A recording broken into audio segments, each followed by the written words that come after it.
Welcome, folks. This is the Lakers Fast Break Postgame, and I'm your host, Joe Soro. I know I sound like a robot right now, but I'm trying to calm myself down from what just happened. The boys will be here in a minute. I know John's going to be here. I don't know if Mark and the Aussie crew is going to be here, but I'm going to do my best to try to calm down and be professional here tonight. And discuss a game that was I'm not sure if I know exactly where my head was on this, on whether it was going to be competitive or whether the Lakers were going to do their thing. But either way, especially with the thanks, Blue, appreciate it, brother. Glad to be back. But looking at it from a need standpoint, this was a horrific loss, especially after being up 15 points early, hitting their shots, and then, of course, seeing some really bad basketball in the second and third quarter, and then parts of the fourth quarter towards the end when it mattered. And I'm going to be following the OKC Denver game here. If Denver loses again, they'll have a little bit of a reprieve, but it would have been huge if they had won this game, because then they would have been up two full losses in front of Denver. And the way things are likely going with LeBron, I don't know necessarily if he's going to be back anytime soon. I know the hope is 1 to 2 weeks, but groins. I've had a slight groin pull in the past, and that thing lingers, especially if it's something like basketball, where you're playing 3 or 4 times a week with NBA talent. There's a lot of stress there. So Lakers lose tonight. For those of you who just got in and haven't been able to watch the game, Lakers lost tonight to the Brooklyn Nets, 111-108. Going down the line, Luka had a triple-double. He had 22, 12, and 12, but didn't particularly shoot well tonight.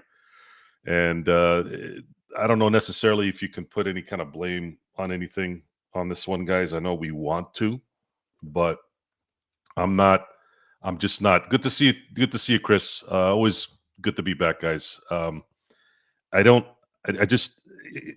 There's legitimate NBA talent, and then there's talent that's there due to God-given size, God-given hand size, arm length, and maybe enough coherency to eke out a career. But the Lakers' injury issues, much like almost every organization in basketball, as well as even baseball, would you imagine that you're constantly dealing with this soft tissue situation where the simplest thing seems to be taking these guys out in games, and not having Jackson Hayes. And I don't think we ever thought this in a million years, that not having Jackson Hayes in the Boston game, and then of course this one, would have probably, been a deterrent for the Lakers. But it is, because if you had Luka doing his thing with someone who could roll to the basket and be effective there,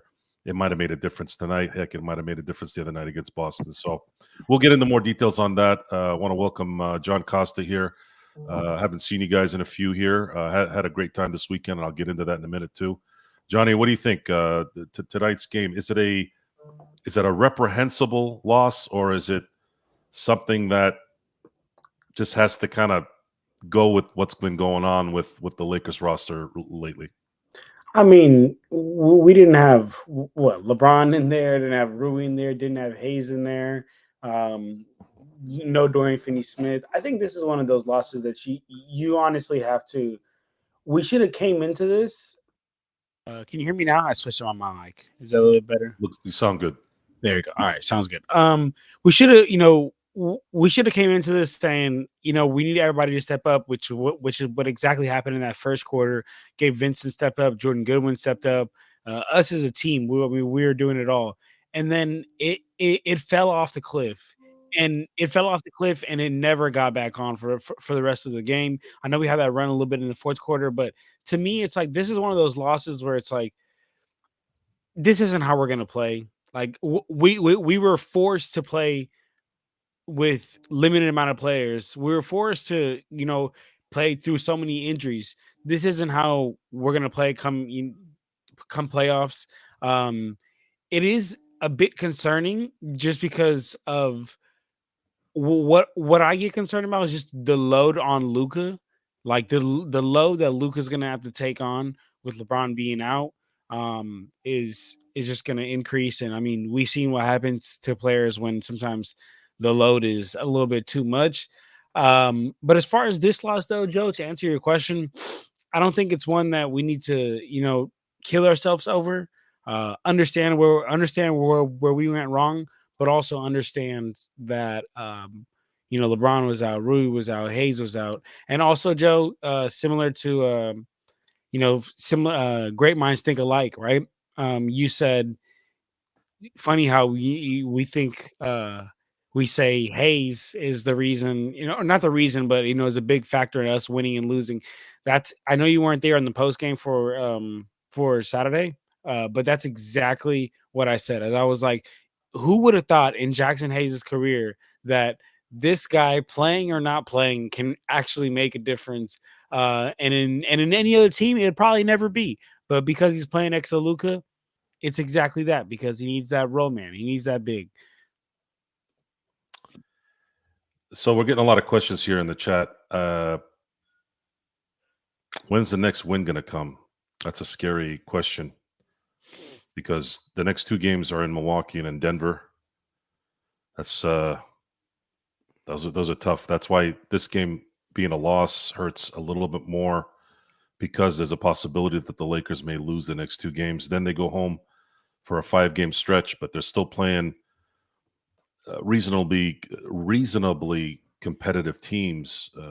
Phoenix is going to be at home on Sunday, and then San Antonio on a back-to-back, which they're downtrodden a little bit too. But it's the Brooklyn Nets are worse than all these teams, so I don't know how that's gonna fly. I do have something to say about Luka.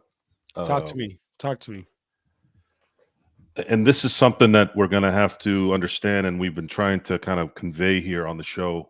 The 2025 Lakers are not really the correct team yet for Luka. Matter of fact, I think Dallas got close last year when they acquired the PJ Washingtons and the Gaffords and players like that. I think the Mavericks win the championship last year had Kyrie Irving played better. I think had he been able to adjust from the pressure of the Celtic defense, and I know that's easy to say. Maybe it was just one of those things where the Celtics just played better, right? But I always like to think there's no matter when you're as great as Kyrie Irving, you're supposed to be able to bust those kind of defenses, especially when you have someone like Luka around you. But I did live through the Kobe Shaq loss in 2004 against the Pistons on a much less talented team. And it's possible, and it's happened, and it will happen again. It's just very rare when it does. But this team is not equipped, in my view, and never really was, to Luka's talent. And one thing I've noticed that Brooklyn did tonight was they kind of mimicked the Boston Celtic defensive philosophy, in that they were pressuring Luka the entire time. You pressure the guy that's going to be the primary ball handler to the point where he's constantly uncomfortable, constantly doesn't have space. Now, Luka proves that he's an unbelievable talent because he can still score and still do things from that defensive philosophy. But what the Lakers need to do and what they need to learn here in the next few months is they're going to have to build a team here this summer with some assets that they will have in making teams pay when they press like that. That's going to be, I'd say that's going to be option one, even before acquiring the talent, because you have to. That has to be assessed first before you acquire the correct talent. And you also have some guys that are young that are also going to probably get better next year. The only issue is LeBron doesn't get better every year. That's one thing you have to factor into that equation is, we'll get better next year. I was hearing myself say that a few times, but then not realizing, because I was excited about the young guys. Well, we're also adding another year to LeBron's leg work, and that's not going to be good unless there's a lot of that heavy lifting being done by other players, which, again, acquiring talent to help that will be important as well. So looking at how Brooklyn played defense, they basically pressed Luka the entire game, and it was smart. It was smart of them to do that because they know that there's very few guys that can come up other than maybe AR that can handle the pressure, that can dribble. Most of these guys are going to be guys that are going to collect assists from Luka, from Reeves, from LeBron, and make shots. And they did. They did. I missed the first quarter, but I did get a chance to kind of go back and forth a little bit while halftime was going on. And I know Gabe Vincent was shooting the lights out. But see, that's the point, guys, is a 3-point shot on a consistent basis, or a 3-point shot that's continuously going in, is only as good as what you do on defense that covers that up. So if you're allowing 3-point shots, but then you're turning the ball over and you're allowing them to get free points, or you're letting them shoot 3-point shots, it doesn't mean anything. And Man. that's what happened tonight. Tonight, they got a little bit above their heads in the first quarter, and I think they thought they could ride it out, and they didn't. They did not ride it out, and it ended up costing them because they never were able to get any kind of momentum back. And the refs tonight, which seems to be kind of the norm here the last few weeks. I don't know if it's you guys or if it's just me, maybe just being biased, but I feel like there's been more contact against the Lakers with no calls versus the other way around. I don't understand why. I don't know what's going on with that. But Joe, real quick. JY Hen said the blueprint is out on Luka, Joe, and John. It's throwing the rhythm of the offense off. I'm gonna be honest with you. I think the blueprint on Luka has been out. To be real with you, I think it's been out. So I love for you to expound on this thought and let me know like what you think is necessarily throwing off the offense, because I think the blueprint has been out on Luka. The Celtics, I mean, put it out last year when you go at him every single time you get the switch, you make him pay on the perimeter. So I think that blueprint's been out. But as far as throwing off the offense, I think the offense kind of looked thrown off. And this is also to your point as well, Joe, about how the 2025 Lakers are not yet built for Luka. I totally agree. But that's also because at the beginning of the season, we didn't know we were going to get Luka like that. So we weren't building around to have a roster like him. And also to your point, Joe, about how the Mavs probably got as best to it as possible. I absolutely agree. Right? They had two dominant, big, rolling, screen setting, rolling bigs. They had shooters around them. They had another go-to guy to take the pressure off Luka and Kyrie. And we're not there yet, but I do think that that is the direction that we're going to go to. And in the next coming years, Joe, I do think that we will have a team that's built around Luka. And to this point right here of the rhythm being thrown off, I think the rhythm being thrown off is AR coming back, is no LeBron. So how does that usage work out? And then on top of that, no Hayes, which is Hayes is like a part of that unlocks Luka's game even more, and even unlocks other games, gets other open because of the gravity of Luka when he comes off that screen, right? So I'm gonna go ahead and scroll down, see if JY Hand has responded to me, expounding on the thought. But if not, I don't know. I don't know if you want to. well, here's something that I think I'm trying not. I'm not going to kind of veer off tonight and this year, but I think it's important because I think I noticed it tonight, and maybe I should have noticed it before, or maybe I didn't. I just didn't talk about it. And it also factors in that in a billion years, no one thought Luka would be a Laker right now. So there's really no discussion in terms of what we should have done or what we shouldn't have done. The Luka Doncic offensive philosophy is heliocentric. Stone had said this. Sean had mentioned this.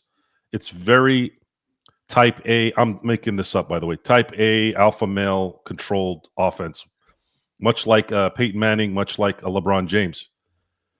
So in the history of sports, in the history, I'm sorry, in the history, well, you could say football and basketball, let's say, but in the history of basketball, the point guard, other than Magic Johnson, has not really been, in terms of like a MVP caliber point guard, has not really been as beneficial in winning as people think.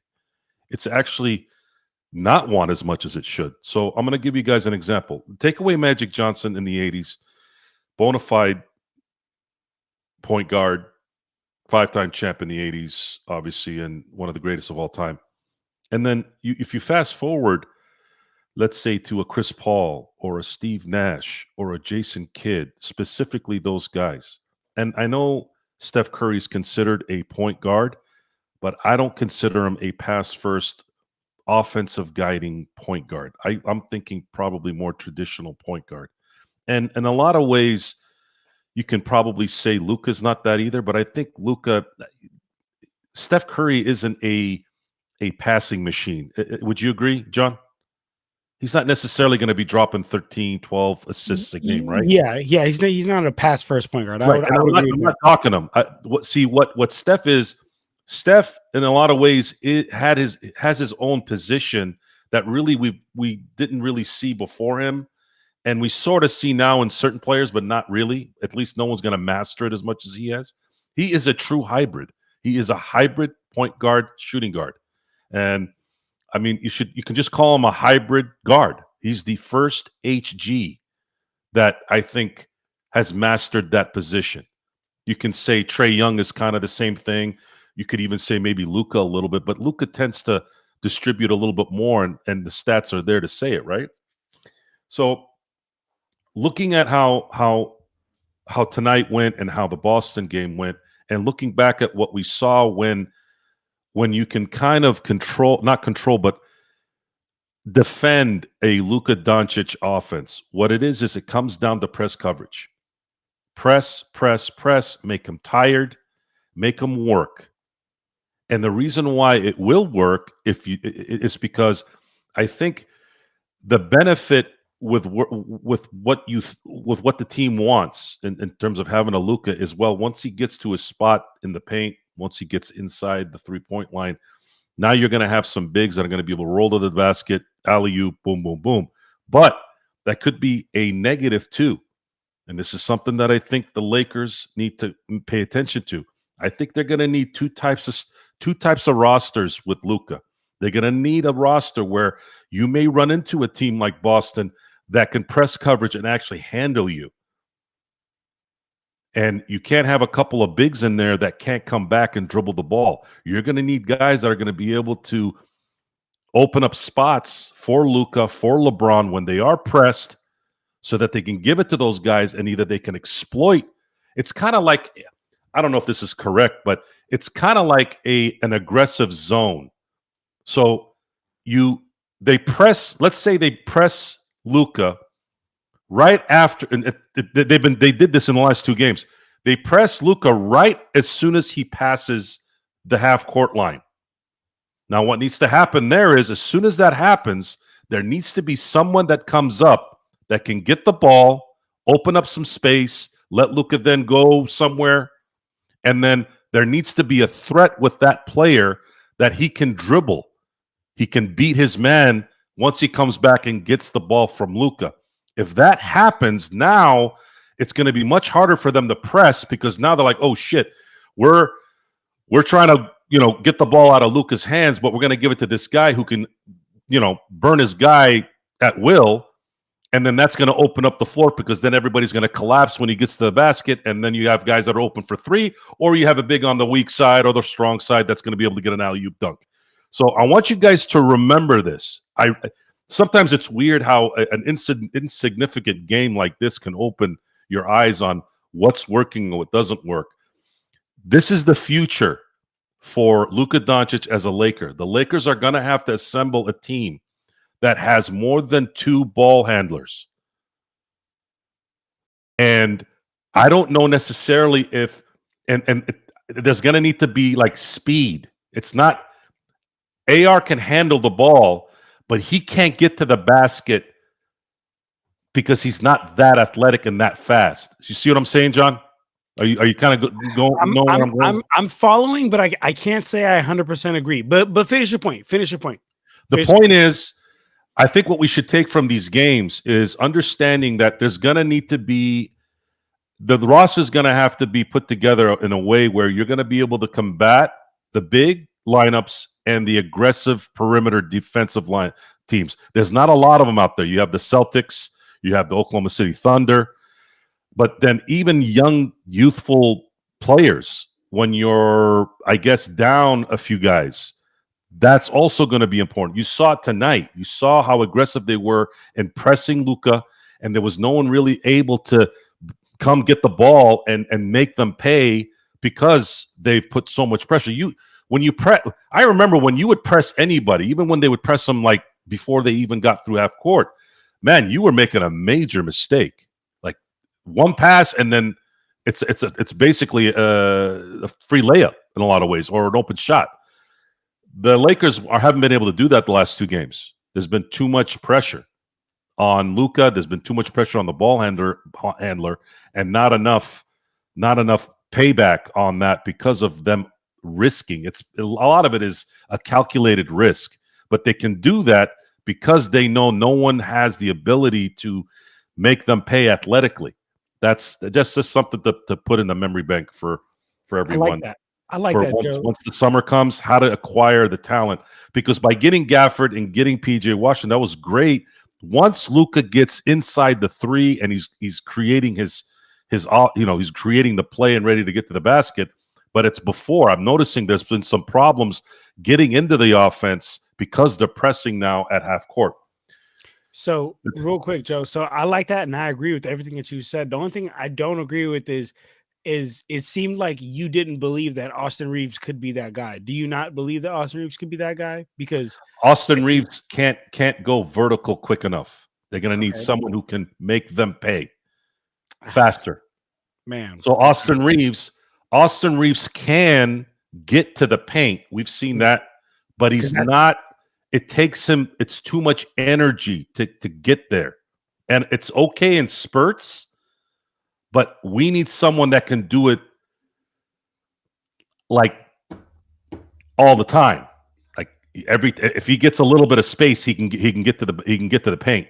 And I would say, and I would argue that Reaves does that because I feel like that's really one of Reaves' best games. Is like he knows how to get to his spots and knows how to get to the hoop and just draw that foul. Now I agree that it might take a little bit too much energy for it to come out of him, but I really do think that Reaves could be that perfect like three guy to Luka and Bron there. You're right, Brian. You're right. And that's always the issue, right? That the cost. So that's why drafting helps and good coaching helps. It's not whether it's realistic or not. I guess it's that will depend. That will depend on, is there somebody out there that might value winning a little bit more this summer? I don't know. Sometimes that happens. I think we underestimate that, right? But let me say this. So this is why it was important 2 years ago to draft a Cam Whitmore. See, Cam Whitmore is that kind of guy.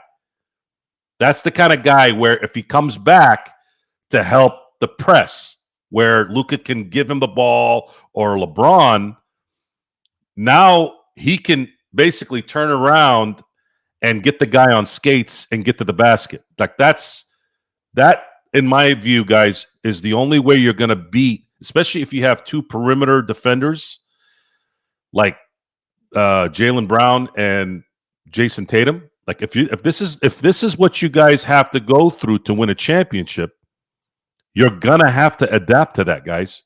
The Lakers are gonna have to find a way to make that work, or the Lakers are gonna find themselves constantly rushing themselves into getting a three or trying to get the ball to the hoop.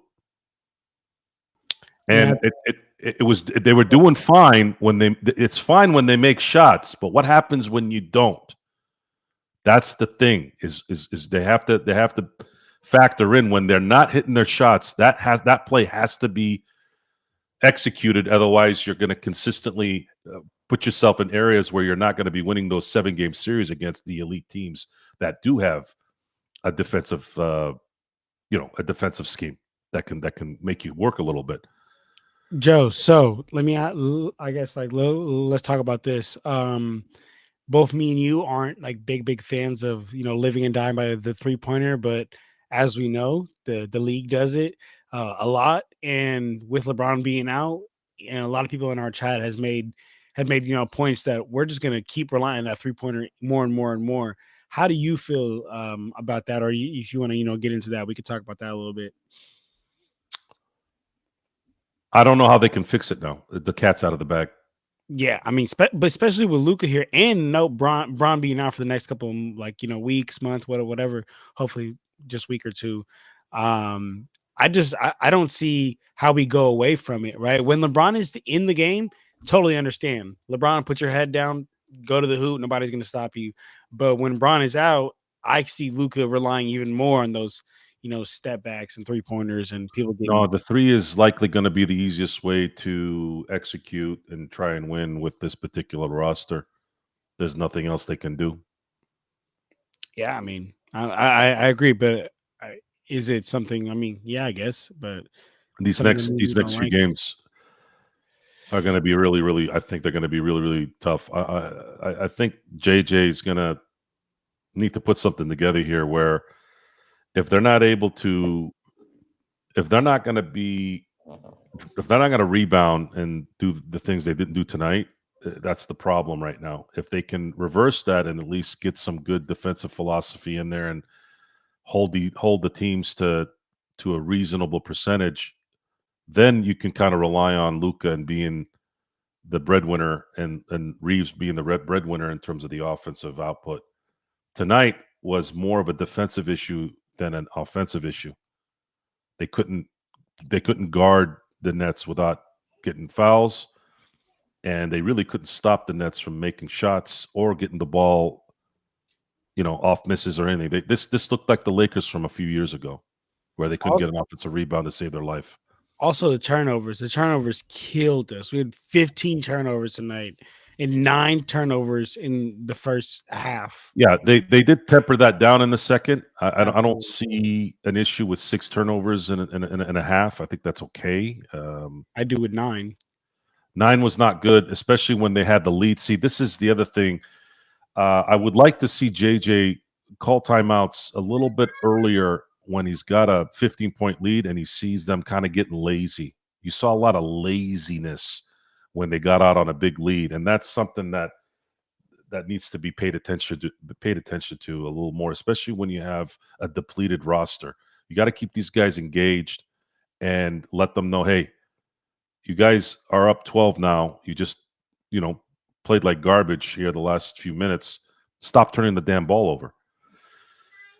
Whether they listen or not, I don't know, but I think he needs to probably communicate that a little bit earlier than I think when he has. Maybe it wouldn't have mattered, but I'm just kind of pulling at straws here. I don't really know what could have helped tonight other than playing better on defense. I think their defense was really bad tonight. Not having DFS, I've been busy here the last few days, so I haven't had a chance to. Plus, it's been the NFL's dominated my focus today a little bit, guys. For those of you who don't know, I know that I sound like a Laker basketball savant, but I'm football is actually my one. Basketball and baseball are my 1B and 1C, but football has been just all over today, and of course, it's the first day I was back from Arizona for spring training. But I didn't know DFS wasn't playing tonight. I was surprised because I think he would have made a difference.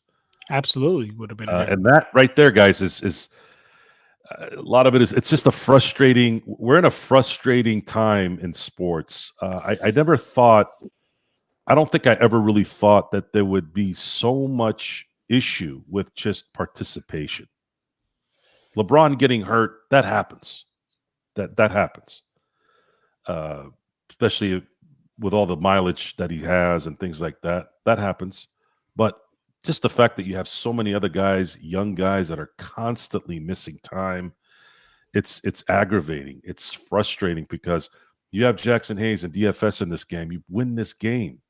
It's that simple. You would have had a couple guys that could at least rebound and also play some defense that would matter. And it's just frustrating that they can't, even when their big guys get hurt, it's like the little guys get hurt right after them. It really fucking bothers me.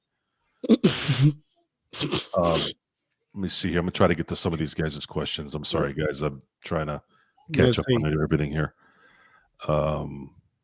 Should I put Rodell on the screen? I know. Let's talk about some of Rodell's comments. Put his comment. Let's talk All about right, Rodell. I'm gonna give you a little space here, real quick. Hold on. Luka was not very good. AR wasn't good either. Gabe and Goodwin were the only two players I thought was good. I mean, not hard to. It's not hard to say. I mean, LeBron was out. Dorian Finney-Smith is out. Rudy was out. I think it's he had a bad shooting night. However, that's what it's come to, folks. Is Luka Doncic can have a 22, 12, and 12 game and not have a good game. I mean, that's pretty hilarious when you look at it from in the end. But he did have a bad shooting night, and a lot of that again is because there is this. I think this press coverage with this particular roster on the court is causing a lot of kind of staggered offense, not enough rhythm for Luka to get some space or to kind of get into get into anywhere on the court to where he can feel like he can release the ball and feel pretty comfortable.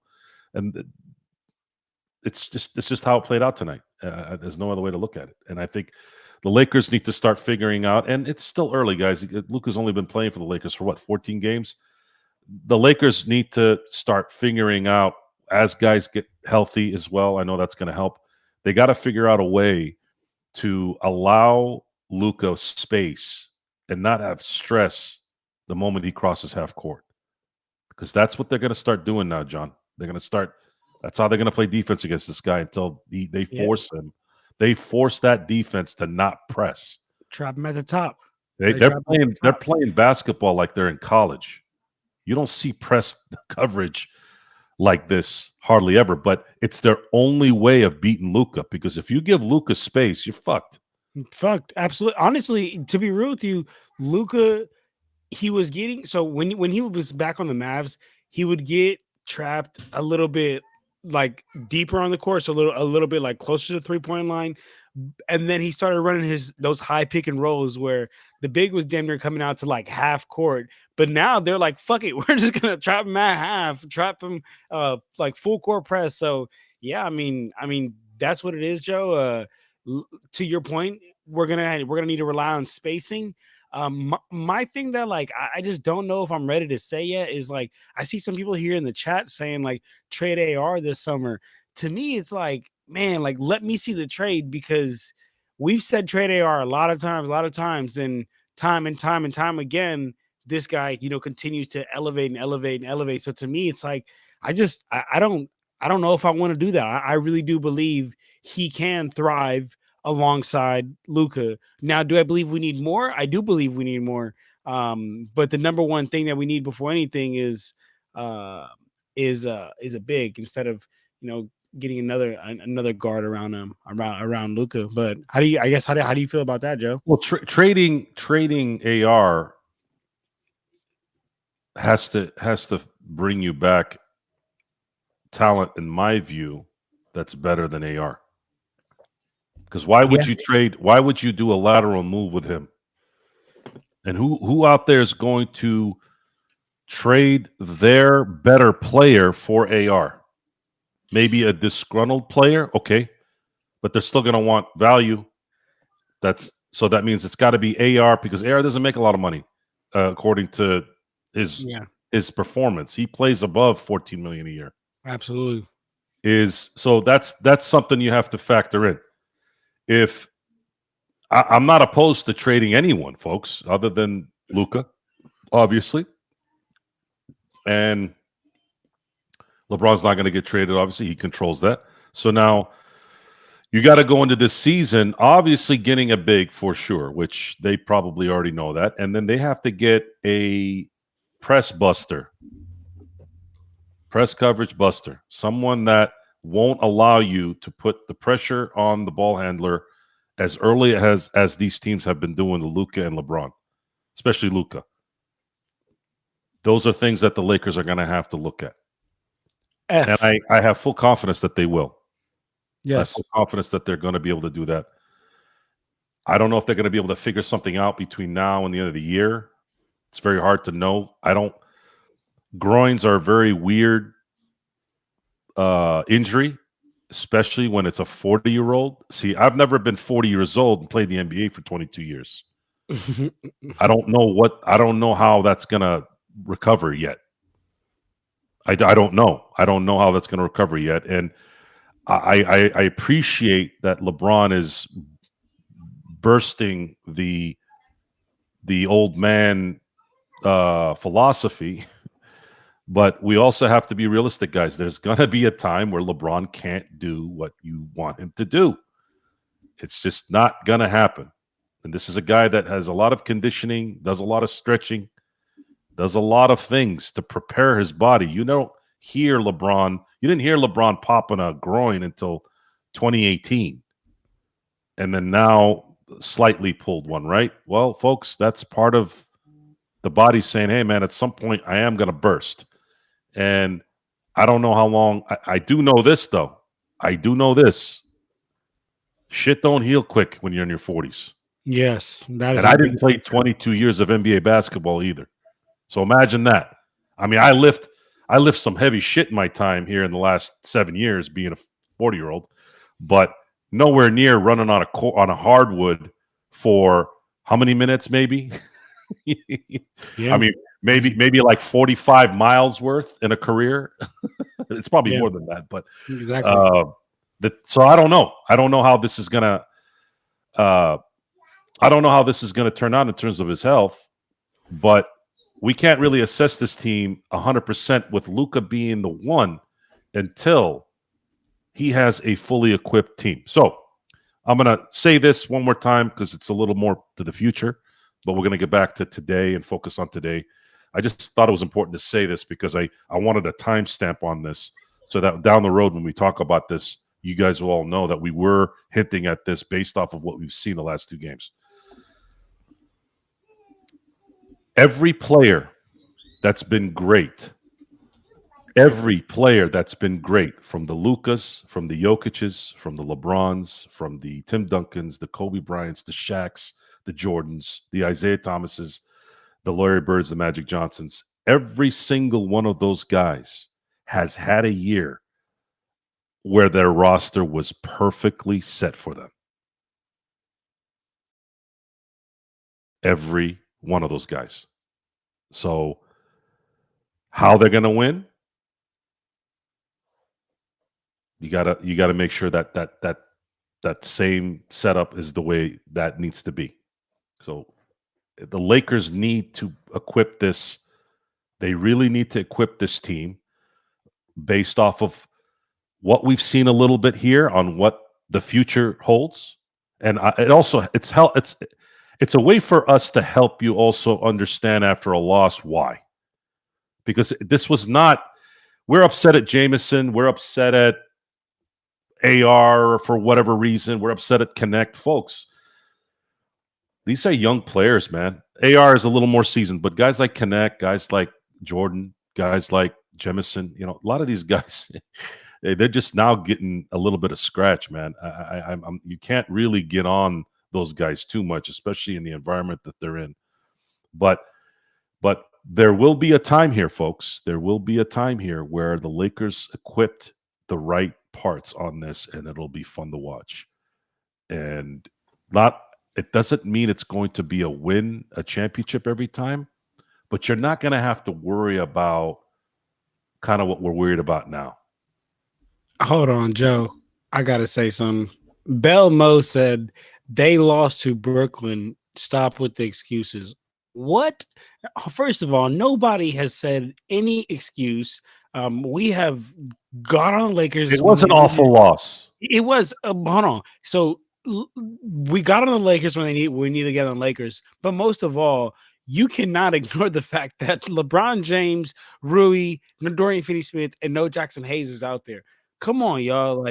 I'm not asking for y'all to say we're saying it's an excuse. We're not giving an excuse. We talk about the turnovers. We talk about the second chance points. We talk about not cleaning the glass. We talk about the terrible defense falling off the cliff. But to say that, to act like LeBron wasn't fucking. I mean, LeBron wasn't there. Dorian Finney-Smith, Rui, like to act like that doesn't make a difference. Come on, man. Come on, Bell. I'm gonna throw some support behind Belmo here, John. Even though, folks, sometimes both parties are right. Absolutely. And I think a lot of our problems in the world, I think both parties sometimes forget that. I'll tell you this: Belmo's talking through. He's talking through this right here. See, I'm talking a little bit more right now through here, but my brain and my heart are like, dude, like my brain is saying what Belmo's saying. He's like, it's like, fuck all that, dude. They should have won tonight. Fuck that. Like, I'm with you, dude. Trust me. But then again, I mean, let's talk facts here. Let's talk facts. Okay. Alex Len, folks, that's not an NBA player. That guy fucking sucks. I'm sorry, Alex is just they've tried. It's just not there. And the only reason why he's still on this team is because there is etiquette in the NBA. Sometimes a general manager will have a relationship with an agent, and the fact that Alex Len, he didn't renege on Indiana, even though that's probably what it was. He declined to go to Indiana to come to LA and did the Lakers a little bit of a solid, and I think they're not letting him go because of that, which is good business in the end. But Jesus, Alex Len probably does not belong in the NBA, and it likely won't be on the roster come playoff time. So that's where that is. And then, I mean, guys, Jordan Goodwin. Did you know who the hell Jordan Goodwin was 2 months ago? No, I'll be honest, I did. Okay, you did, but most of the people out there didn't. Jemison is a baller, like a baller, a brawler. At best, maybe a third center on a really good team, but he struggles with fundamentals. He struggles with the basics of being able to guard without punching somebody in the arm. Right. This is what the Lakers had, and then to top it off, you're coming off a loss to Boston, and it was a bad second quarter that really probably lost them this game. That second quarter really screwed them up. If they had just played normal, even played a little bit worse than they did in the first, they would have won this game. And my only frustration is there's a lot of really, really good games that are coming up, and they're probably going to be on a bad run here, and unless JJ can somehow figure out a way to keep Milwaukee or Denver on their heels for 4 quarters. That's the only way I can see that. Denver won tonight. The news keeps getting worse. Oh shit! I wasn't able to check the. So they beat Oklahoma City, huh? They did in their rematch. So Memphis won, Oklahoma City lost, Utah almost beat Boston. Fuckers. Yeah, guys, the Lakers couldn't afford to get any major injuries here, especially with LeBron. So I don't know how this is going to play out, but we'll be here. We'll be here to be your therapy should it not go well the next few games. Better help. I'm gonna see if I can find. Let's see here. Young Advocate. 1 second. Denver winning doesn't mean the season is over. Let's just relax and absolutely. Aaron Rodgers. Lakers are about to fall to 5 guys if we can't beat Brooklyn. RELAX. Is that how it sounded? Is that how it sounded, Young? Joe, do you think we're gonna go on an 8-game losing streak? That's what some people here in the chat are saying. I mean, looking at the roster right now, if it stays like this, no, I don't think. No, I don't think 8-game losing streak. I think if anything, 1, 2, 3, 4, 5, 6, 7. Let's say the next 7 games are playing the next 2 on the road and then 5 at home. I'd say if LeBron is indeed out that entire time, which it looks like he probably will be, shit. Hopefully 3-7. But if that happens, we're probably starting to creep out of the 2 and 3 seeds, which is scary. I'm trying to have home court advantage. Yeah, I have no assessment yet until I know when DFS and Jackson Hayes are back. That having somebody like DFS out costs us this game in my book, even more so than Jackson Hayes. If DFS was playing tonight, I have a very good feeling that the Lakers would have won tonight. Just because he does certain things that no one else on this team does, which is that he can guard someone on the perimeter, he can guard someone in the box. It's just in the paint. It just doesn't. You don't have anybody out there that does that. Hayes too. I think Hayes makes a big difference. Hold on, let me get JY in here. Sorry, JY. Hold on 1 second. John and Joe, it's safe to say that JJ can't get on Luka about bad defense and ref complaining until Luka signs the contract. I don't think that matters. First of all, I think he's buying a house from what I heard. Yeah, folks. Luka's not going anywhere. I want you guys to pay attention to this real quick. So Luka has a couple choices here this summer. Number one, if he wants to maximize his money and make more money than he would have in Dallas, he takes a 2+1. Yes, he's got to wait a couple more years to opt out of that third year to sign a 5-year, $418 million contract. My guess is he's probably going to take that. My money is on he'll take that deal. A 2-for-1, opt out after that second year, and then re-sign for 418. Now, in the duration of his what would have been his supermax deal with Dallas, he makes more money gross on that deal in 2 years, and adding those 2 years as well, than he would have in Dallas, minus the taxes.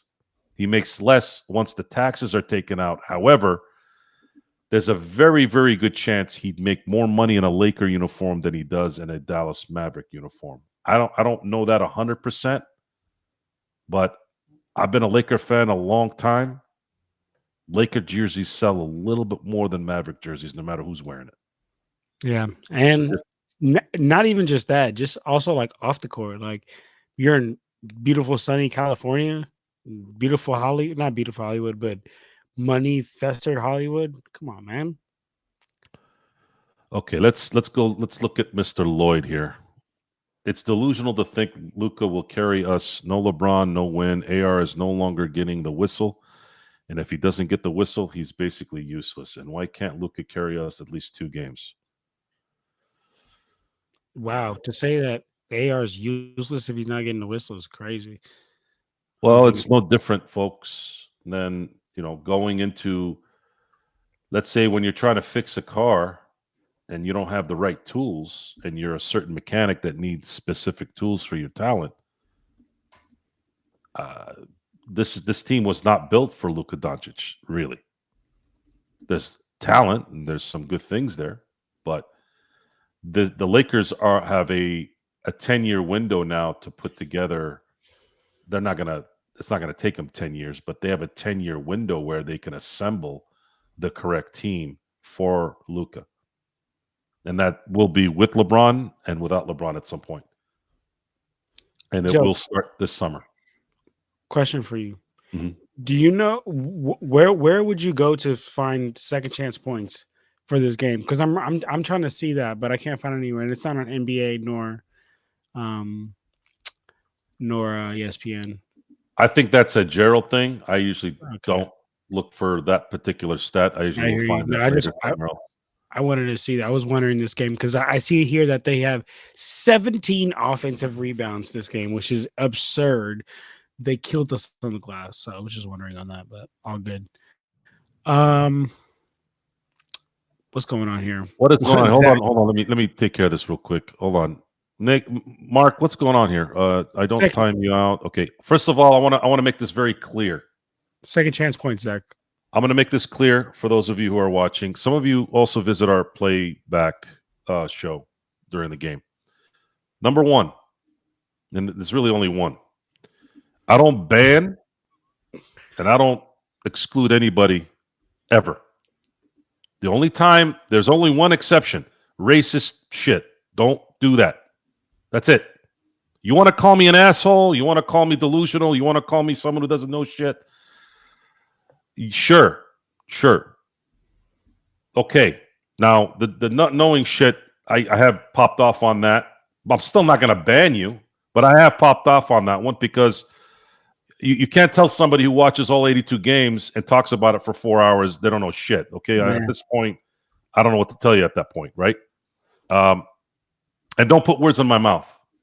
That's the other thing. And I still won't ban you for that. I don't ban. I don't give a shit about banning anybody. That's Gerald's job. That's somebody else's job. I don't care about that stuff. Call me whatever you want. So just make that clear. You don't like what I say? It's okay. Don't worry about it. There's no race stuff. And I don't ban anybody. So if something happens online where you're all of a sudden exiled, that's at the discretion of either the person that's in charge of the channel, which is not me. I'm a contributor here. I am a guest still. So just a heads up on that. And then there's moderators that will determine what they do. I'm not their boss either. If Mark wants to kick your ass, I'm not going to do anything. Sorry. Let's see what else here. Okay, good. Joe, question for you, brother. Yes. And you can tell me the truth here. I'm gonna go run to do my recap, but I'll stay if you need me to stay. Can you hold down the stage for? I gotta get everybody involved here. Okay. A lot of good discussions here going on. So go do your thing and come back.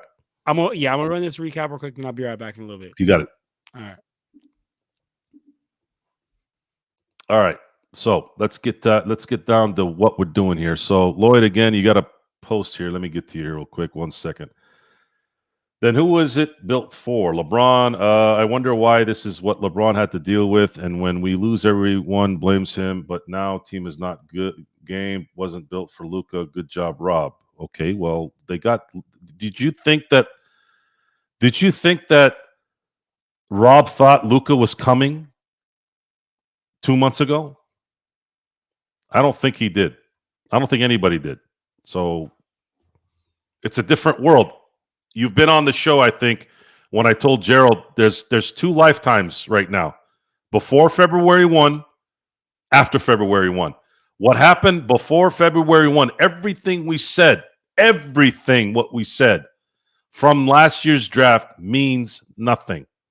It means nothing. Nothing. So February 1, 2025 and beyond. Now it's focus on what you have, and what you did acquire was one of the best players on the planet whom was going to likely be a multi-MVP in this league. And you can't, unfortunately, the rules of the NBA don't allow you to do much during the year. They don't hardly let you do anything anyways, even when it's free agency. A lot of rules, a lot of stipulations, a lot of scientific stuff that you got to put together with numbers and what players will work here and there, because that's what they've created. They all agreed to it. So I don't know what building for LeBron. Well, they built the team for LeBron initially. They built it really well for LeBron and AD, but the LeBron was kind of part of the green light to get Russell Westbrook here in 2022. And since that trade, the Lakers have been kind of reeling until February 1st of this year. They were reeling because they made a bad business decision, talent decision, and they were never able to really get out of that rut. And those teams that played in the Western Conference Finals, the team that lost to Denver last year, those teams were not necessarily really equipped to play well with a LeBron James or an Anthony Davis. But that team is now gone. And as far as LeBron's building for LeBron, this is still not really building for LeBron, really. LeBron is likely only going to play another few years, even if he decides to play longer than when his contract is up in 2026, still not going to be likely here when Luka's 30. Luka just turned 26. So if to put it in perspective, Jordan didn't win his first championship until he was 28. Shaq didn't win his first championship until he was 28. This takes a minute sometimes if you're not already on a championship team.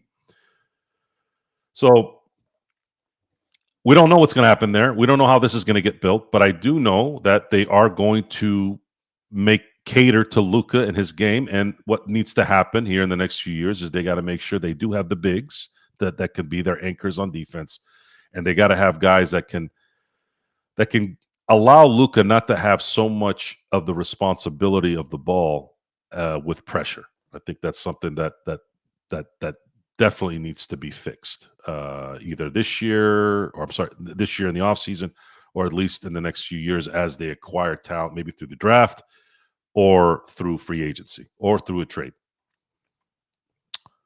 Okay, where are we here? Honey Grace. I don't think I've seen that name before. Honey Grace, welcome. Honey Grace Robo. AR not the same since Luka have been the green light. AR turned to a spot-up shooter and need the ball to make him hot. Maybe. Yeah, it might be just an adjustment, guys. A spot-up shooter, you could say that a lot with Luka and LeBron when one or the other has the ball. This is going to be something where JJ is going to have to devise a process where you still make those guys, you still make those players do what they need to do and what they're good at. So AR is good at getting to the basket or in the paint and creating contact. I just don't want him to be the consistent drawback player when LeBron or Luka are being pressed, and him have to go from mid 3-point line and half court to the paint. That's a lot of work for a guy who's not as athletically gifted as a lot of guys in his position. What would be good is if he was able to get the ball in an area closer to the paint, then he can make his move. But then if they collapse or they have a second defender that comes on him, that's what's going to make it difficult. So you're going to need somebody that has some really, really good speed and good ball handling skills. You might just need one guy. You might just need one guy that can do that on a consistent basis. You don't need two guys. So if the Lakers can find that guy, if that happens to be the quote unquote third star, and AR is part of a trade package for that guy, then you have to make that trade. And then you can assemble the bigs and the role players in and around that. And you got Dalton Connect. He's going to be he's a good shooter. You get somebody like Gabe Vincent seems to be hitting his stride every now and then. He's a streaky shooter, which a guy in his position, a role player like that, that's usually how it goes. We used to see that a lot with KCP. There were months, sometimes I felt like during the 6 months of the regular season where KCP just couldn't hit the side end of they couldn't put the ball in the ocean. And that's the reason why those guys are getting paid 11 or 20 mil versus 30 or 40 mil, because they're not those guys game in and game out. They're there as streaky shooters. But this team has a lot of youth. It has some guys that are developing. It has some guys that can be really, really good backup players, really good role players. I think Jackson Hayes is playing well enough to where there might be a chance he can come back as a solid, good backup center. The Lakers definitely need a starting center. I don't think he can be a starting center on a title team. And then Connect, I think, is going to continue to get better. This is his rookie year. And, AR and, Gabe Vincent's, those guys you can keep. You can trade for something better. I don't know. But we'll have to wait and see how that develops. Okay, let's see. Sharon, how many years are you willing to build a team around Luka without a championship?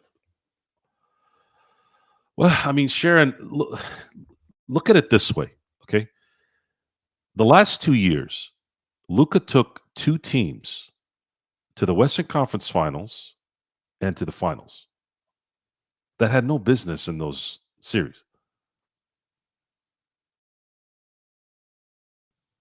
So when I said that you got to build the team that fits Luka's game the best. The second Luka gets the correct team, how is he not going to win a championship? That's the question you want to ask. It's got to be either some kind of a injury that costs him the title. You look at Dallas last year. They might have looked good on paper. Oh, they got Kyrie. Oh, they got Luka, and they got Gafford. They got PJ Washington. They got Lively. But Lively was still a rookie, guys. Maybe Lively in 2 or 3 years. If Lively had been a 3 or 4 year vet, maybe that might have made a difference. Maybe. I don't know. Were there enough shooters on that Dallas team? I don't know. Did Luka not play defense well enough? There's a lot of that there. Boston, I think, sometimes luck helps. I think Boston not playing anybody with any significance in the East might have given them a little bit more clarity going into the finals in terms of their ability, their physical clarity, their mental clarity. They weren't kind of killing themselves to get to that point. Now they had to eat a lot of losses the last few years, losing in the finals, losing in the Eastern Conference Finals a few times, and maybe it was just that time. Maybe it was their time to do it. Where Dallas shouldn't have beaten Oklahoma City, Dallas shouldn't have beaten Minnesota, but they did, and a lot of that had to do with the fact that Luka Doncic is him. He's that guy. He takes you to this other level when he can, and even though he took him to the finals and it wasn't enough to win it all. I mean, LeBron went to the finals in 2007, beating a really good Detroit team by himself practically, but he couldn't beat San Antonio. They were too equipped. Boston last year were too equipped. And that's just how it plays sometimes. And bad matchups too. Sometimes a bad matchup will be a problem. And looking at Boston and Luka, when you have two perimeter stars, two perimeter future Hall of Fame stars in their prime, that's how you beat, or that's how you make it difficult for a player like Luka Doncic. That's what's gonna be that matchup issue. Just like boxing, there's certain fighters that Thomas Hearns couldn't beat Hagler, but Sugar Ray beat Hagler. It's like it's always about matchups in sports, and sometimes it might not make sense, or this guy might be great. Michael Jordan, looking at Michael Jordan for 3 years, he couldn't beat the Pistons for 3 years. That the matchup wasn't good. They pounded him and they grounded him, and they made him work to the point where they just couldn't. He couldn't get past them until this team got better, and it took a few years, and then he whooped them. You got to look at it that way, guys. You got to look at this as a process. You're not getting Luka at 30 or 31. You're getting Luka at 25, who just turned 26. So I want you to look at it this way. Let's say it takes the Lakers 2 more years to really get the right roster. Are you going to complain after what would be 2027? So you're going to go into the 2028 season, 29, 30, 31, let's say those 4 years. And Luka's going to be 28, which is, I've said 28 to 32 is a NBA greats prime square era, 28 to 32. If Luka wins 2 championships in that time, are you scoffing? No. I'd say he's probably getting a statue outside the crypt if he does that. And what was the alternative, guys? What was the alternative? You know what the Lakers were staring down if they didn't make this trade? They were staring down not knowing how the hell they're going to get value for AD. When you know that another team is desperate, that they need to get rid of a player like that, what usually happens? You usually get the shit end of the stick. No one was going to give the Lakers anything for AD of significance in terms of what the Lakers probably would have needed to get going again. And we didn't know what LeBron was going to do. How's that going to work out? There's a lot of confusion. Now there's no more confusion. LeBron can choose to retire at the end of the year. He could choose to retire at the end of next year. Doesn't matter. You got Luka Doncic. People are going to want to come play in LA. They're going to want to play with Luka. And Luka allows you the chance of being competitive. And that right there is enough for me. It's enough because it's common sense, folks. You can't get angry at anybody who acquires a player like Luka, especially at the time he's being brought in. This was unfathomable. I still am in shock in a lot of ways throughout the day when I think about it. I actually am in shock that it's still there. Okay, where are we here? Let me see if I can get back to Rodell. Yes, I remember the fight. It was part of the beginning of my sports adolescence. I don't know if that's the right term, but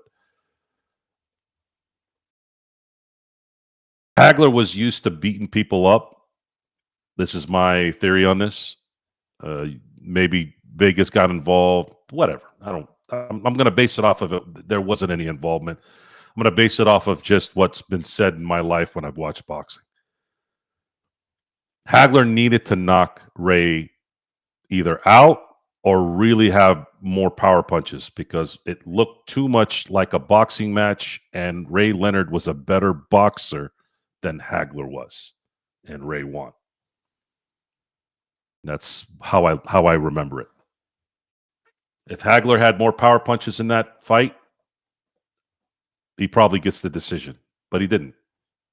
So the pugilist won in that one, and I think Ray Leonard was a better boxer than Hagler. See, we can talk about boxing here too, guys. This is how we roll, baby. This is how we roll. Harry, quite contrary. Y'all know Braun is favorite player, but we got to be realistic. Give Luka the max money. Braun take pay cut. Surround them with good players. Not going to disagree with that there, Harry. There's no doubt Luka is going to take max money. I just think he's not. I think if I was his agent, I would implore him to not take the max 5-year deal now. I would have him do the 2+1 so that in 2 years he can opt out and get the real max, which at that time might be the highest paid contract until probably Wembanyama gets his contract or Shai Gilgeous does. Well, actually, I think Shai might have signed already. Okay, where else are we here? Honey Grace again. Why would we want to take a pay cut? Yeah, taking the pay cut with LeBron, that's a very touchy subject. Guys like LeBron don't take pay cuts. For those of you who know, LeBron is a very frugal guy, and he likes his money. He likes to not spend his money. He likes his money. The Lakers are obligated for one more year, and that is at the end of next year, 2026. He picks up that deal. He is now going to obviously take that. There's no doubt in my mind he's taking that money. The question will be, will he sign another 1+1 after this year? That's going to be the question. And I don't really know where his decision-making on that is. So the reason why Minnesota paid 5 firsts for Gobert, Rodell, is because they're Minnesota. When you're Minnesota, when you're Toronto, when you're New Orleans, places that no one wants to go, Milwaukee, people are going to pay more.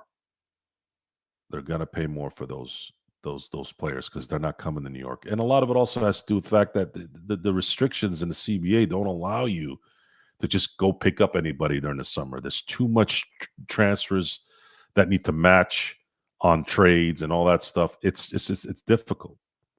I think the one for Bridges in New York was worse than Gobert. Gobert was bad at the time, but I think the Bridges one is bad. I think they could have done I don't think they should have done that deal, but that's a discussion for another time. Can Luka handle the LA pressure? That's the key, man. Why wouldn't he be able to handle the LA pressure? Luka has a clutch gene. He can play anywhere. Luka's been playing professional basketball with adults since he was 15 years old. Luka is him. Luka's got it. Trust me. Trust what you've seen. He's got it. Okay. Bloodhound want to talk Steeler NFL football. Thoughts on what the Steelers are doing, Joe? Rodgers may be a Steeler. Well, I'm going to try to stick to the Lakers here, Bloodhound, but I will answer this question real quick. DK, and I got a lot of flack from my Steeler contingency with this. DK Metcalf is not a 1. He's never really been a 1. He's had 1 year where his stats kind of looked like a 1, but he's probably more of a 2. But the Steelers don't have a 1 to have a 2. They needed to get somebody, and they did. Getting Aaron Rodgers is,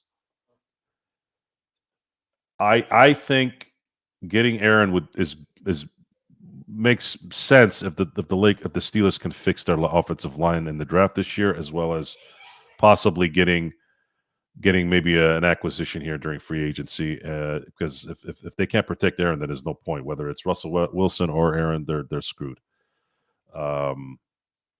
But I'm willing to take that chance, and it would probably guarantee that the Steelers are going to be picking a quarterback, probably in the first round if they get Aaron Rodgers. So we'll have to wait and see how that develops.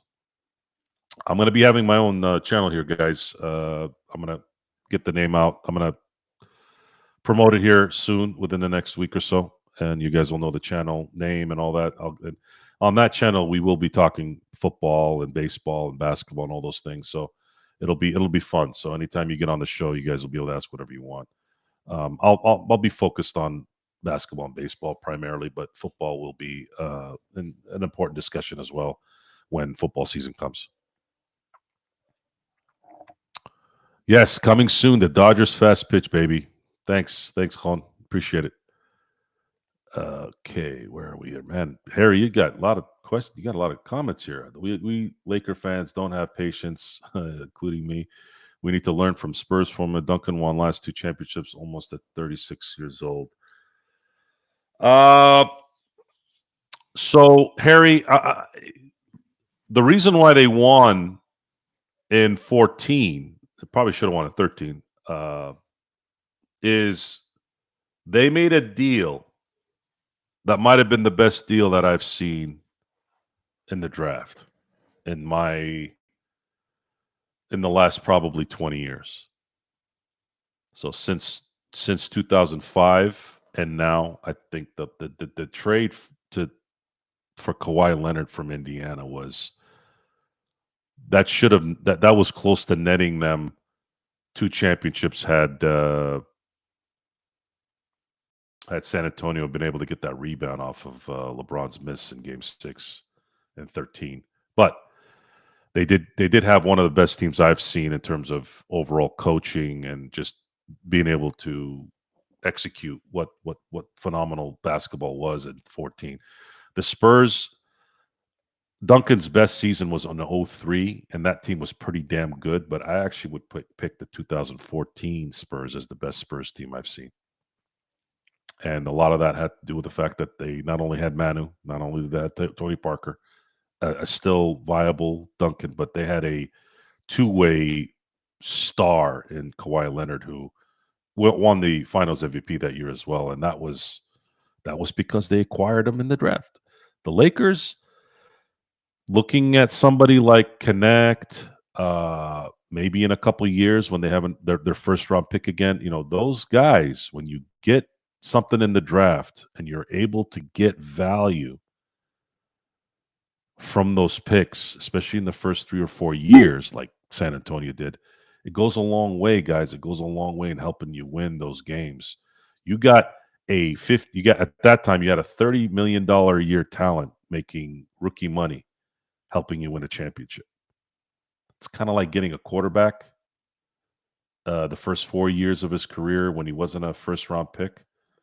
And you have enough money to allocate to defense and your line and your receivers, right? And then now you have a team that's got depth, and then you have a quarterback that's playing like a $40 or $50 million quarterback for a few years. You have a better chance at winning like that. Okay, where are we? Crypto arena crowd is soft. It's more casual fan. I mean, that's been said for a long time, Hustler, but it's not necessarily true. I know it's been hard the last few years because the Lakers haven't been giving a lot of. There hasn't been a lot of good things to be crazy about with the teams, even with LeBron James and AD on the team. But look, I've been to the Crypt plenty of times in my 25 years since it's opened. That sucker can get loud, and the people that are down in the $2,000, $3,000 seats, those guys can get loud too, even though if they're just kind of fair weather fans. That place can rock when it matters. And I think when you have a player like Luka right now that's come in, and then LeBron kind of rejuvenated, you're you're gonna start seeing a little bit more loudness out there, and I'm pretty comfortable in saying that. So what happened, John? Did you do your little thing? I did do my my recap. I had to do Was it 2 exciting? recaps. It's very exciting. Very, very exciting. Gave a quick 2-minute recap, and then I did my 5-minute recap. Now I'm just posting them. But I'm happy to be back though, Joe. I felt bad. I was like, man, I need to hurry up. And I don't want my guy Joe to be by himself, you know? Oh no, don't ever worry about me. I can do this thing with my eyes closed. It's part of the job. I was just happy I got my equipment going. There was some. I know when my voice started to get a little crazy, it would kind of drown out on the mic, but little adjustments here and there, and there's been a lot of adjustments because I'm going to be doing my own show here soon, and I'll start letting everybody know what that is. But again, the ones for those who have just come in, Lakers lose tonight, 111-108 in Brooklyn, in a game that should have been a win, especially the way they came out the gate. And it stings worse because the Denver Nuggets were able to, and they went into Oklahoma City and whooped them by 13. Dallas even won tonight in San Antonio. Memphis won. So all the teams, Houston won. Every team that we didn't want to win essentially won. Utah almost was pretty close with Boston. Boston ended up kind of getting away from at the end there. But yeah, this was not a good a day. If they had won tonight, it would have been nice. They would have been par. They would have been okay. But it just wasn't in the cards, and I'm worried about the next few games. But we'll find out more information here on LeBron. I'd like to hear something about, like, look, it's not a major issue. He will be back in 2 weeks, and then at that point, I think you could probably sell it to the team to, like, maybe sack up a little bit more and win some games that you might not be expected to win. So, Joe, question then for you, brother. Next 6 games, okay? Bucks, and maybe you guys talk about this when I'm gone, but next 6 games is Bucks, Nuggets, Suns, Spurs, Nuggets, Bucks. So that's 6 games. What do you reckon we go with those 6 games there?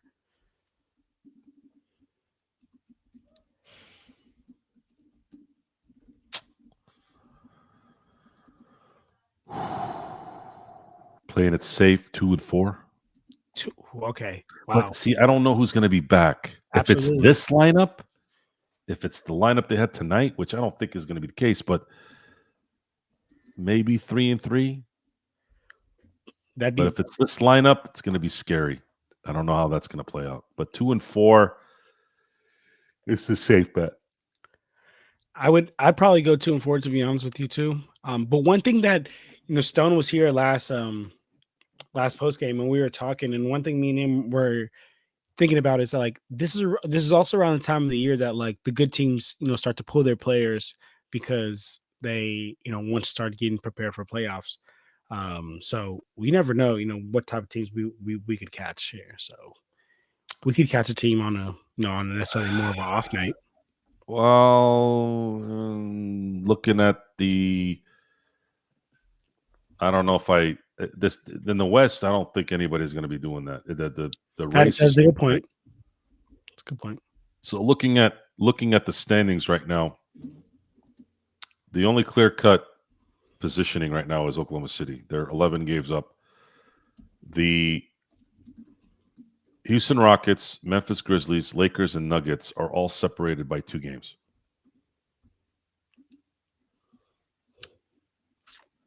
It's going to be a tough. Memphis, Houston, and Golden State and Minnesota are all on pretty big winning streaks. Memphis has won 3 in a row. Houston's won 3 in a row. The Warriors have won 4 in a row. And then Minnesota's won 5 in a row. Oh, and the Clippers have won 3 in a row.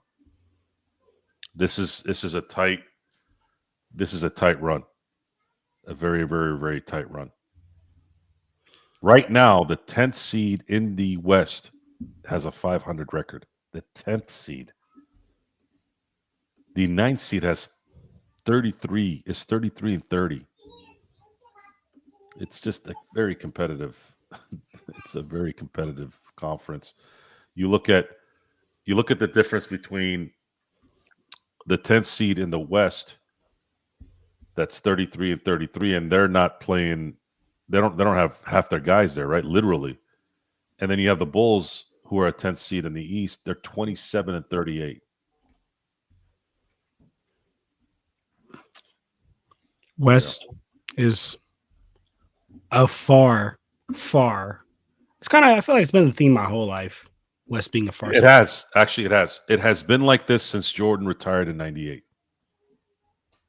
So you look at a little history lesson, guys, just to kind of simmer down a little bit from the negativity of the game and the loss, just a little bit. I'll get back to you guys' comments and questions here in a minute. Since 1998, 99, the Spurs, 2001, 2000, 2001, 2002, 2003, Spurs and Lakers in those years. There's a little bit of anomaly with Detroit in 04. Then Spurs won again in 05. Miami beat a Dallas team that should have won that year, but weren't able to close game 3 and ended up losing the rest, the remaining games. And then you had Spurs again win in 07, Celtics in 08, and then Lakers in 09, Lakers in 10, Dallas in 11. And then LeBron went to Miami and kind of tilted that a little bit, won a couple there. Then the Spurs came back and won, and then it was Spurs, Golden State, then a little bit of Cleveland, and then Golden State and Golden State. It's just very West. It's a very West powerhouse league, and I know that weather and location matters. And you look at those teams. You look at the LA Lakers. You look at the Golden State. A lot of. I'm not saying this is the only thing. I'm just saying you tend to have more, I guess, comfortability in Texas and places where state tax is friendly, and then you have the West Coast with the weather versus people that want to go to Milwaukee and want to go to even Boston in a lot of ways. Boston created their little run here because they drafted well and they acquired good talent. And then a few people went there, but it wasn't guys that were like LeBron coming to LA. Like that would have never happened in Boston. They would have had to have done what they did. So let's go back to the comments. Let's see, where are we here? Sorry, Joe, I'm just posting this thing here. Hold on, I gotta put this up. Sharon, I'm not in basketball. You can't really rest. That's a scary philosophy to have. If they start resting people this early into the year, then you're risking continuity. You're risking a lot of things for them to go in. Basketball has to have its consistency, its continuity. Baseball's kind of the same way. Football, there's a little bit of a leeway there because people are so injured, so the extra rest will help. But even in football, sometimes that's a problem. The teams that would take the last week, for years it was week 17. Now it's week 18. When some teams that have wrapped up, let's say the 1 seed, they'll take off that last Sunday in the regular season, and then they'll have the bye week, and then sometimes they'll go into that first playoff game and end up losing because they just rested up too much. Indianapolis had that habit for a few years where they went down in the divisional round after a couple buys. I'm sorry, after a bye and a week off the last regular season game. you don't want to risk that. I wouldn't if I was a coach. If your players are getting injured at that point, I mean, there's nothing you can do. Injuries can happen at any time. Don't risk it. Young, appreciate you. Young is asking what record I have for our next 10. Let me see the 10. So for our next 6, me and Joe were just talking about, I have 2 and 4. So then let me see. It would be Bulls would be 7, Magic 8, 9, 10. We should definitely be able to get both the Bulls games. That Magic game is going to be tough because they just have so many big guards. So I'll say, man, I'll say probably have 4 wins and what, 6, like 4 wins, 6 losses. I think I'd go 4 wins, 6 losses. Is that even 10? I don't really have. I can't really make an assessment yet until I know what the roster is going to be after tonight. I think a lot of tonight was okay. It's Brooklyn. Let's just try to eke out a win here with as little issue as possible. And the Lakers came out really, really well, but they shit the bed when it mattered. Unfortunately, they always have a down quarter for some weird reason every game. They got to cut that out, no matter who's playing at that time. If they didn't have such a shitty second quarter, they would have won this game. Absolutely would have. And if they would have took care of the, I mean, there's a lot of ifs, but I'm trying to keep it basic here. Okay, looking at how they played in the first quarter, they were up 12 going into the second, and then they played virtually even in the second half. It was 33-32, 30-29 to end the second half, but they were 32. They were negative on the negative side of 32 and 19. That can't happen. That can't happen. Just hey, Xbox, appreciate you showing love. I just dropped my game recap if you guys want to see it. Lakers Corner. But yeah, can't happen at all. Can't happen. Yeah, and John, I know you're busy and doing your thing, but I'm gonna shut down here for the night, guys. You guys had some great comments, great questions as usual. The crowd should be back tomorrow. I'm getting settled in here from my spring training visit, and had a good time. Props to Chris, the art director, one of the best hosts you'll ever have. I was at the Camelback Ranch where the White Sox and the Dodgers hold court or hold field there. They happened to play that day, which was a Saturday, and bought me beer, bought me a Dodger dog. And we talked a lot about just baseball, basketball, life. It was one of the really, really good times, and it was nice to meet a fan. I mean, this is it's humbling to do a show to entertain you guys, and then meet a fan that appreciates what we do and was so complimentary and so respectful, to the point where I felt kind of embarrassed that he thought of me and thought of us like that. So props to Chris. Many more visits to Arizona here for sure in the next decade, and enjoying more moments like that with the fans. And I'm sorry, Aaron, if I couldn't get to you last week. Again, we'll get together at some point. And Juan, if you're listening, I tried messaging you on YouTube. I even put my number down on there, but I don't think you got it. But I'll get back to you. Again, my family lives in Arizona, Phoenix suburb of city called Surprise, in the Phoenix suburb. So we'll I visit there often, so we'll be able to get together for sure.